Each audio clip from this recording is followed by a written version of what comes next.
Hello and welcome. Thank you for joining me in my little kitchen here. And today we're going to be doing a roast chicken as requested. So I've got a whole bird here, probably about 3.5 pounds, I want to say. And the first thing I'm going to do is take the wishbone out, which is the bone that sits up here, a little triangular bone. And taking that out is just going to make our lives easier when we go to carve later. This chicken has a fair amount of skin up here, which is going to make it a little harder to get in there. So I'm just going to trim that off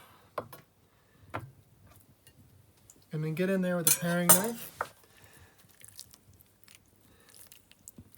And don't be afraid, just kind of find your way in there, and you'll feel the bone running down either side here of the breast. And I'm just going to get my knife in there. One slit down that side, one slit down the other. And you just kind of got to get in there with your finger. And oftentimes it'll break and you'll have to take it out in two pieces, which feels like that's what's happening in this one. But there's the first part of it. And then going back for the second part, you hear that snap. Oop.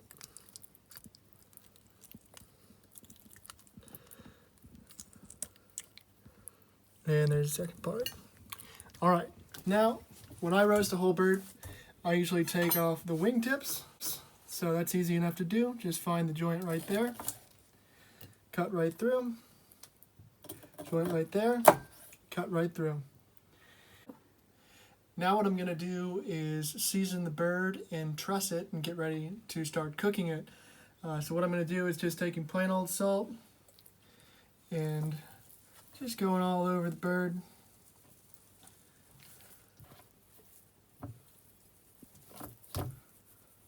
And making sure to get a little bit even down inside the cavity there. And if you really want to go the extra mile, you can take a bit here and kind of rub some salt underneath the breast of the skin here, if you want to go the extra mile. And then since we got this nice built-in cavity, we can put in some woody herbs here. This is just some rosemary and some thyme, and a few cloves of garlic as well. And that's not really going to be in there long enough to kind of infuse its way into the meat, but it will come out in the drippings as the chicken is roasting, and that'll flavor our pan sauce at the end, which will be nice. And now I'm going to truss the chicken. So what you need for that is just some butcher's twine, or cooking string as it might be called. And I'm just going to give myself a nice length of that, maybe 1.5 feet, 2. You can always give yourself a little extra and trim it off at the end if that gives you a little extra confidence. But I got that. And you can find this definitely online, but maybe even at the grocery store. And I'm just going to find the middle point of that roughly. And I'm going to take it underneath the back of the chicken here. I have the legs towards me. And I'm crossing the string over. And then just going to make a little loop here, under and under, pulling that in. Not crazy tight, but just nice and snug. And I'm going to kind of turn the chicken on its side here, running the two ends of the strings down the side of the bird, kind of flipping the chicken over. And now just go once or twice, maybe even 3 times underneath, just to give you a little anchor. Pulling that just to kind of tighten it up, and then sealing the deal with just regular old nut. And that's it. If it doesn't go so smooth the first time, just cut the string and try again. There's no real pressure. If you don't have the butcher's twine at all, you can find some videos online where people actually poke holes in the skin and kind of push the leg through that to kind of keep it compact during roasting. But I really recommend getting some butcher's twine and learning to do it, because it makes life easier. So now let's talk about cooking this chicken. I like to do the way that Jacques Pepin roasts his chicken, and that is in a pan. A stainless steel pan would be the ideal. I don't have one of those right now, so I'm just using this non-stick. If you have a stainless steel, it'll be a little nicer because you'll get better caramelization of those juices, which is going to equal a better sort of pan sauce at the end of the day. But I have this pan heating up over about medium-high heat, and I'm going to add just like a tablespoon about of a neutral oil. This is grapeseed, but it could be corn oil, it could be vegetable oil, it could be sunflower oil. I'm just making sure that that gets its way around the pan.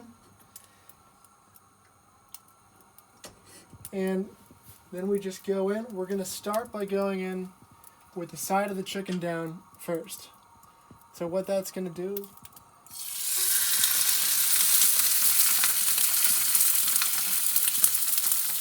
we do it this way so that the leg meat gets a little extra heat and allows for a more even cooking between the white meat and the dark meat by the end of the process. Now this chicken has been cooking leg side down for about 2.5–3 minutes. I'm just going to flip it over and do the same thing on the other side for another 2.5–3 minutes, and then we'll put the whole thing in the oven. Oven's at 425. So I'm going to flip this over. And you can see how we've already sort of started to encourage browning.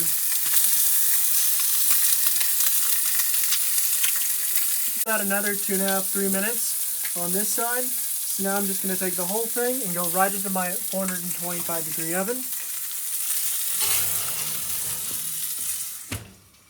It's going to hang out on that side for 20 minutes. Then we're going to flip it back over to the leg side, the other leg side, and go for another 20 minutes. Then onto the chicken's back for 20 minutes, and then that'll be a ball game. And while that chicken is roasting in the oven, I wanted to talk to you about how to break down a whole chicken. I often feel that you get a better deal if you get the whole bird, and it's just a good skill to know how to do. So let's talk about that. And they were on sale at the grocery store, so I couldn't resist. Here's our whole chicken, and I usually like to start with the leg thigh. And to remove that from the bird, I like to pick it up, so I'm using the weight of the chicken to kind of help me out. And I go in this seam here, just ever so slightly, to kind of break the skin apart from the breast section. And I just pull and twist a little bit. And then I come back with the knife, and I find where that seam is, that articulation between the thigh bone and the back of the bird, and I just feel around until I clear it, and then you don't even almost need your knife. You can just pull, and you have your leg and your thigh. And let's say you want to split the leg thigh. Just go in there and find the seam, which is usually, you can tell by this big piece of sort of like fat there, and just go right between, and then you have your thigh and your leg. So I'll just do the same thing on the other thigh leg. Using the weight of the chicken, just barely getting in there, pulling it back a little bit to really reveal that nice oyster of meat. Cut through that joint. If you don't feel it at first, just wiggle around until you do, clear it, and then either cut through or pull that off. There's your leg thigh. There's that joint. Sometimes it can even be a little tricky. Work your way around until you find your way through it, and then you have it. Okay. Now here are your wings. I usually take the wing tips off in most circumstances, so how you do that is just find the articulation, go through it, find the articulation, go through it. And let's say we want to take the wing but keep the whole breast intact, then again, it's all just a matter of finding the articulation. So you can move the wing around a little bit till you kind of feel where that is going to be. Aim for that seam. Just kind of, if you don't feel it right at first, wiggle around. But that one was basically right there. And I actually got a little bit more of the breast than I probably should have, but we'll be all right. You can either keep that whole, or again, just a matter of finding the articulation if you want to do the flats and the drummerette. And you got right there. Now, let's say I want to keep the drummerette part of the shoulder attached. I could take the flat off, and then I would just lay the chicken flat. Find the center here of the breast. Cut right where I think that is. And we have the breastbone here, dividing the two breasts. And I just want to get on one side of it.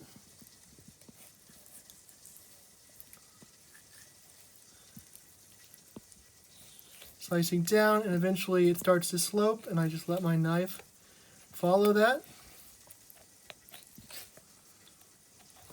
Pulling away as I do.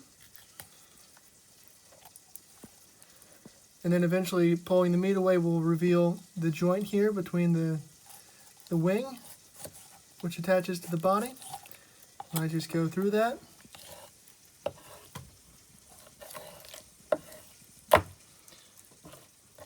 And there I have this. So if you, I don't know, wanted to cook off this as a whole piece and serve that as one, you could do that. Again, here we are. I usually flip the chicken around when I take off the opposite breast. So here I am, just cutting down through on the side of that breastbone. Eventually it starts to slope, and I just, using my thumb here, kind of prying away the meat so I have room to work, following the natural slope of that carcass.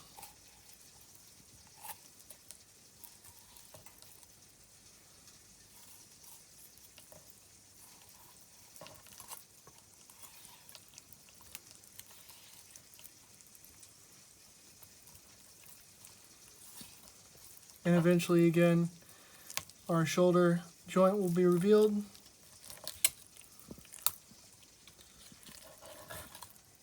Will it? There it is. And you have your breast without the wing attached in this case. And you have your carcass left over for stock. Alright, and it's been 20 minutes now. Our chicken's ready for its first turn. Already you can see that's starting to look pretty nice. If you have like some big tongs or something, that might be the easiest way for you to get at this, but I'm just going to go at it with my hands here. Let that burn off a little bit, and there we are. And we go back into the oven for another 20 minutes on the other side.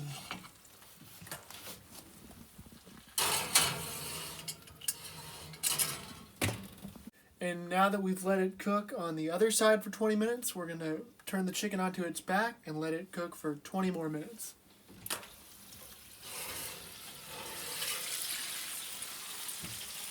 And it is looking nice. Just move that right there. Back into the oven, 20 minutes. And then we'll be all set. Alright, so now it's been 20 minutes on its back. Let's see how we've done.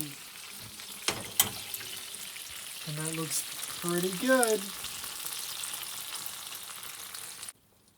So what I'm going to do now is I'm just going to take this chicken, which is very hot, out of this pan. I'll take all this and pour it off.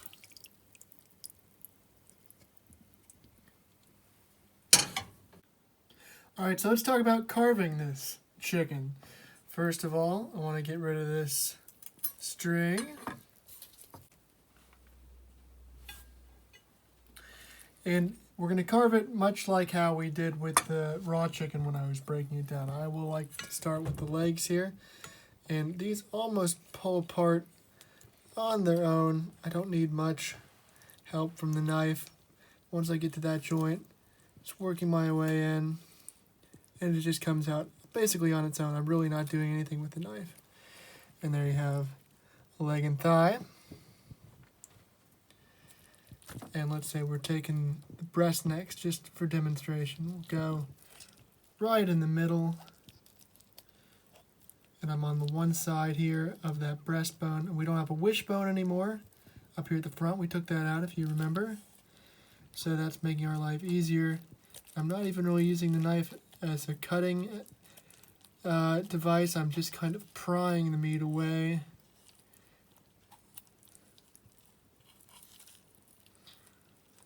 Only there now am I actually using the knife. Following it down here to where the wing meets the carcass. Cutting through. And here you have the breast with the wing attached. Let's say you wanted to do it, let's say this was a turkey and we had done that and you want to serve it sort of Thanksgiving style where you make the thin slices. Now that that wishbone's gone, it makes our life very easy to make these nice slices like this. And you could serve that up with your gravy. And again, just for demonstration purposes here, we'll do the other leg. Don't really need to do much work with the knife, just kind of getting in there, bending that back. And that comes right off. Now let's just finish off our pan sauce quickly. So I have the pan that we roasted our bird in, and this was a pan that our chicken was resting in, and some juices came out and I poured all those juices into that pan. Now I've got just medium, high heat on this pan, and I'm just going to add a little splash of water.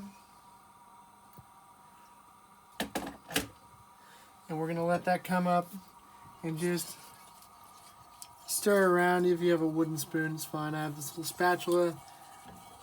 But we're just heating it up until all these particles dissolve. Alright, now that most of those solid bits have dissolved, I'm just going to kill the heat and go into a little bowl. And let's make a little plate. Alright, let's serve it up. Here we have a nice breast. And we'll do a leg, so the dark meat people are happy as well. And yeah, a little bit of this pan sauce. And this is very concentrated in flavor, so a little bit really goes a long way.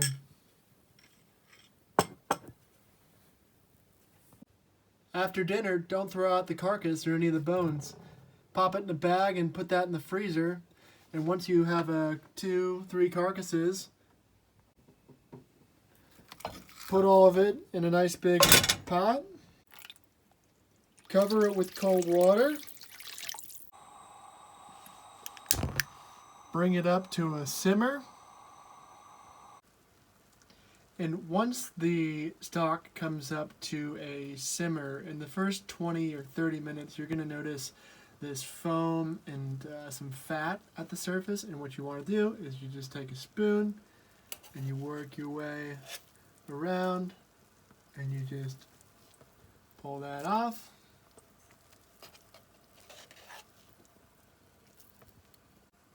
And once it's been simmering gently for about 30 minutes and you've skimmed it a few times and it seems pretty clear, you can go in with some aromatics.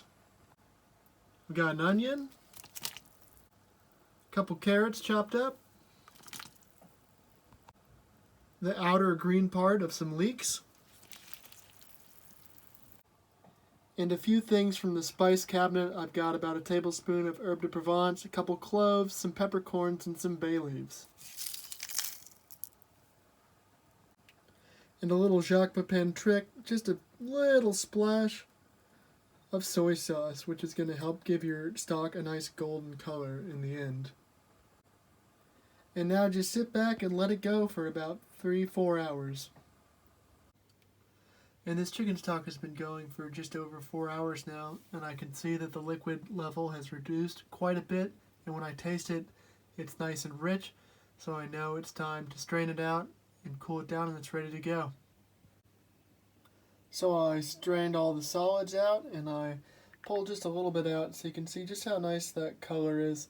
And it's just so much better than anything you'll get in a box at the grocery store. And just one last point on this stock. The next day it's going to look like this. You see it's gelled up and jiggly, and that's because all that protein, the collagen, and the gelatin we got out of the chicken bones. And any fat that we might have missed in skimming is now solidified on the top, so you can just skim that right off. And I know this might, weird you out a little bit, but this is a sign of a really well-made stock, and it's just so much more nutritionally dense than anything you'll get at the store. I hope you found this helpful. Thank you for watching, and you'll excuse me, I'm late for my Socratic seminar. So I have no plan. I'm open to suggestion as well. So I have this on my bookshelf right here. Bacon and chicken. Oh, very nice. Things fall apart. I just gave away Things Fall Apart to my brother, but I do have this. I just gave away Interpreter of Maladies, too. This has annotations in it, too. This is incredible. I definitely did that. Oh, no, this is being recorded. This is permanent. Uh-oh. Definitely. Property of Hanover County School System. Man, you and I had a joke when you moved that, magically you were somehow neighbors with Miss Baird. Yes. Tristan, where are you? Here. Do you mean... You look like you're in a club. So do we mean Very in Potter situation. the small sense or the larger sense? I am in Copenhagen, Denmark. Marie! We want... Where Where is it? Show it to us. It's not an it. I know. Yeah, wait, what are we referring to, though? A baby. Not a baby. Child! Dude. Oh. That's a baby. Oh my god, it's a baby. Her labor ended up being 4 days. Well, I went in for an induction. It was 4 days. It was very long. So I ended up naming her Savannah Marie. I was like, this child's getting my name. I earned it. We are having a baby girl in April. Oh, Oh, congratulations. It was a long road for you, yes? Yes, it was. Yeah, it was a long road. We actually, not to make this the Vit Magic party, we actually did IVF. Whoa.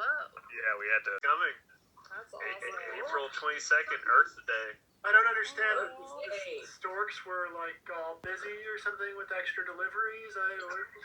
It's more like the storks are owned by the mob, and you had to grease the wheels a lot. Nice. It's like somebody like Jamie, for instance, could say, "Well, I won Wheel of Fortune." Oh, yeah. Damn it. You caught We watched it. some episodes in the basement. Natalie! I'm a firefighter in Richmond now, actually, yeah, so still doing that. Had no idea I wanted to be one until I was 23 or 24. That, we have a lot of people that speak Spanish in the south of Richmond, so I've been trying to learn how to speak Spanish. And I learned just enough Spanish to get myself into trouble multiple times where I'll have a woman who's 9 months pregnant, waddles up to the front door, just estás embarazada. And she's sí, I'm ¿Quieres condoleres de partes? And she's sí. And I'm okay, now I need to ask her to take off her pants so I can look at her crotch and make it coming out of it. But the only word I can remember for vagina is maconcha, and that would be ma'am, I need to look at your pussy to see this. Being a paramedic has also got me listening to podcasts and being in medicine, which is really cool. Got a pulse back on a 3-month-old the other day. Showed up. Oh my god. Did you hike? Oh, I was just gonna ask. Did you hike all of the AT? Yeah, it doesn't. That was 2014. engaged. Did you ever get that? No. Like a schedule and like where you were gonna be as soon as I did. I thought you meant recently. I was like, No. Like I wonder if some other hiker got it. Somewhere else on the application form. It's fun. During the pandemic, I've been at home. My husband and I live here. We have a townhouse. We have two cats, a dog.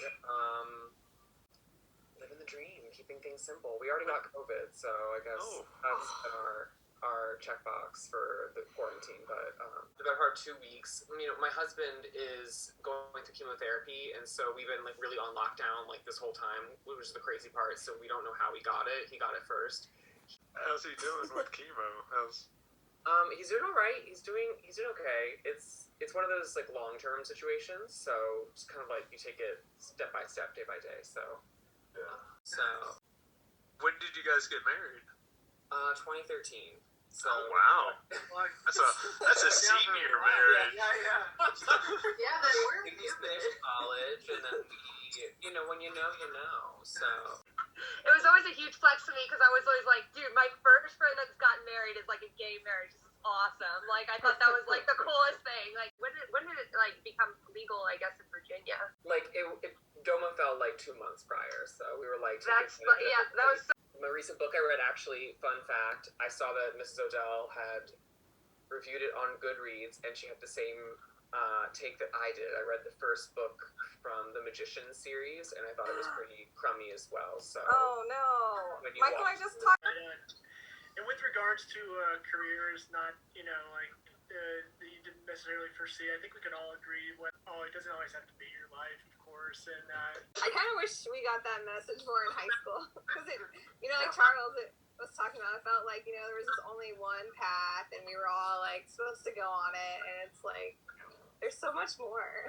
the resume advice guy who came and was like, you gotta make your resume stand out, do whatever you can, like make it smell like vanilla, or use a special font, or like. Yeah.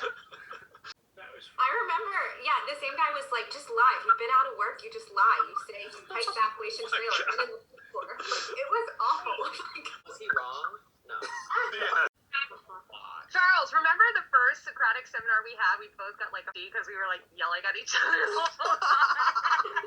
I was like, this is hilarious. Yeah, where is everybody? I'm in Lafayette, Louisiana. I've actually been here 7 years now, which is Wow. crazy. I came here to get my master's, and I met my wife.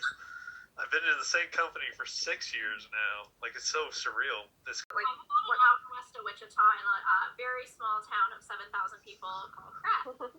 That's cool. 3 years now. Oh, nice. How do you like it? We love it. We didn't. It was a big change. We didn't know how we would like it. It was a big leap of faith. But we have like an acre of land. Oh my god. That's nice. Yeah, we just like doing stuff in our yard and hanging out with our dog. And That's the dream right there. You got it. It's like, oh my god. Vincent. Alright, I'll get my dog. No, I love him. Hold on. I'll look at my chicken. I can't like do anything without him. Yeah. Wait, I want to see all the fur babies. Oh my god. Oh my god. Loving it. Little brat. Like, he was literally. Henry, right? Yep, Henry, he can't be bothered. He's lazy. He's more cat than dog. You run ultra marathons? A chicken. I run marathons and I'm training for my first ultra. Like I used to go, so I'm an occupational therapist. I work in pediatrics. I used to be in families' homes all day long. With the pandemic, I work for a nonprofit who is afraid to put us back in families' homes, which I understand. But I now work, like this is what I see all day long. So running has really been just get out of the house, like get outside, do something. Felicia, tell us about your bucket list. That's been cool on Facebook. You were like, I have to do this before. I went in a hot air balloon. That was awesome. That was That's like, so cool. guys, get this. That hot air balloon ride was a first date from Hinge. I was like, yeah, I'm doing this bucket list, like 29 things, 29. And one of the things is hot air balloon. He was like, there's a hot air balloon thing in Warrenton, Virginia. I was I'm a like, hot air balloon captain. That's amazing. Wearing a top hat and has a monocle. gosh, Natalie, I feel like you and I, like, we were the queens. It was like, Natalie, you want to do a party this weekend? Yeah, you want to do it at your house or my house? Yeah. You work till 8 o'clock? Yeah. That's too long.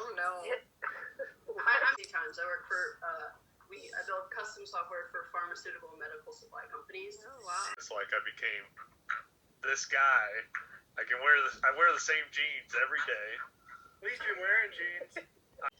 Hey Daniel. Welcome, Daniel. Welcome, John. Woohoo! Hey. My sister started going there. She texted my brother and I something about her becoming a hawk, and I was like, Mom, like, I don't give a shit. Like, that's great.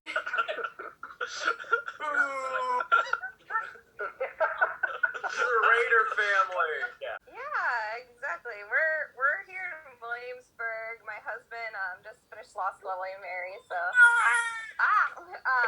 but yeah, hopefully, we're looking at Richmond maybe, so Joining. yeah. We love you guys. We should do this again. It was really Yeah, fun this would be to great. Bye, Savannah. Hi, Savannah. Oh, thank God, that's good. I'm just kidding. Never have kids.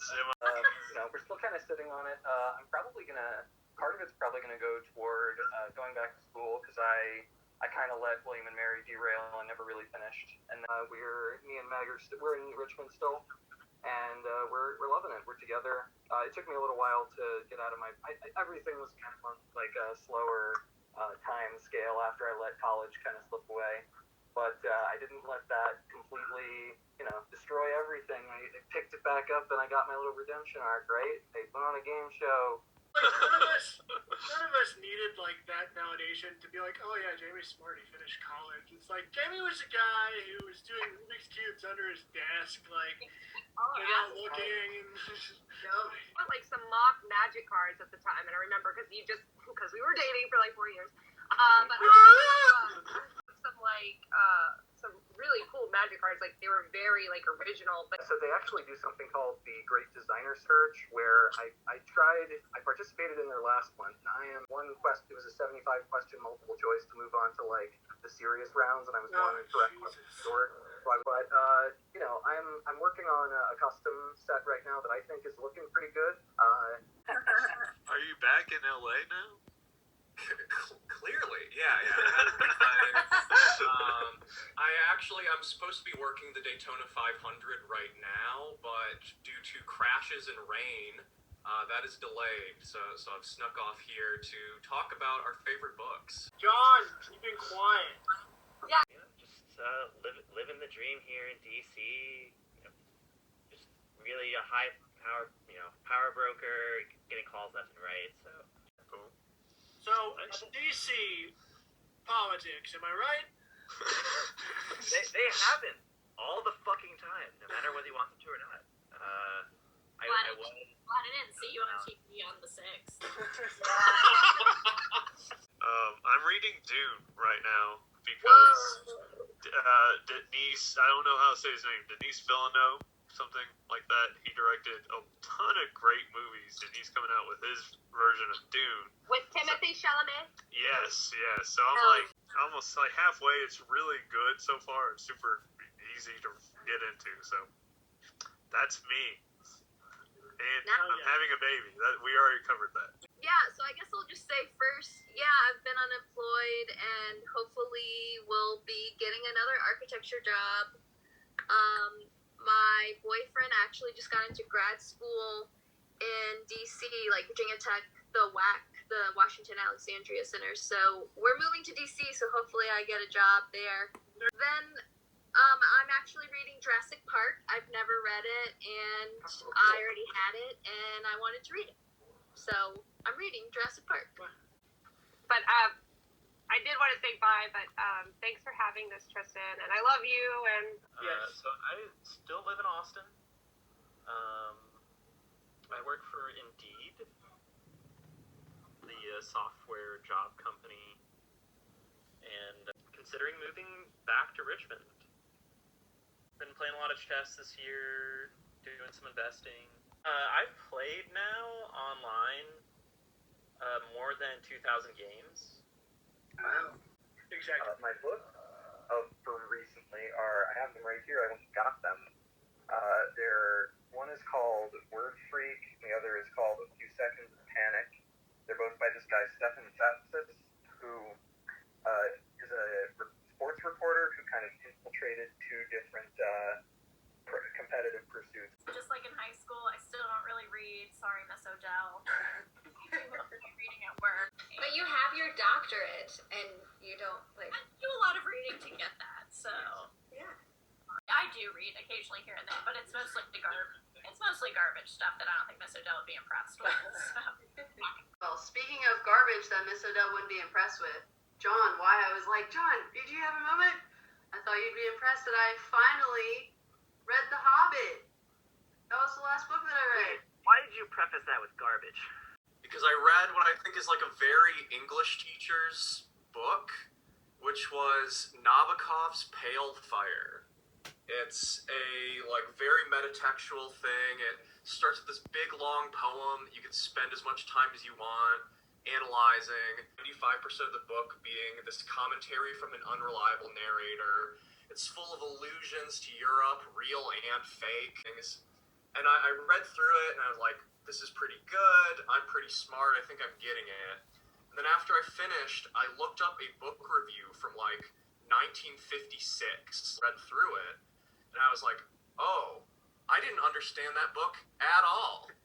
I didn't pick up on any of the symbolism or any of the subtext. I had a completely just on-the-face interpretation of just a nice story, and I missed everything it was trying to say, and I failed you English teachers. I read Ham on Rye recently, which is probably the opposite of an English teacher's book. Yeah.